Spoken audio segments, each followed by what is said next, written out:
fuel, and did not have the time or opportunity to dump any, and was to be landing on a runway that was rather shorter than would be ideal. Co-pilot Aitchison, though clearly worried, remained calm and brought the plane into Southampton. With the help of a controller on the ground, he executed a near-perfect landing. The kind of landing that really shouldn't have been possible when the captain of the aircraft was hanging halfway out of a broken cockpit window. Emergency services were on the scene to meet Flight 5390. Traumatized passengers were escorted out while paramedics and cabin crew pulled Captain Lancaster back into the cockpit and gave first aid.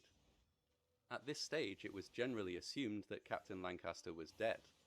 The forces he'd been subjected to, the cold, the lack of oxygen, the buffeting winds, should reasonably have killed him. But much to everyone's surprise, he was still alive. He sported several broken bones, many cuts and grazes, and widespread frostbite. Within just a few days, he was answering questions for the press from his hospital bed. As soon as the plane was safely down on the ground, an investigation was launched to discover what had caused the loss of the cockpit windows.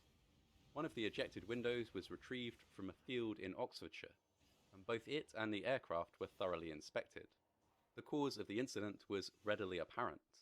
The windscreens had been secured with the wrong bolts. Around 90 bolts had been used to secure the windscreens in place after recent maintenance. 84 of these bolts were found to be very slightly too narrow.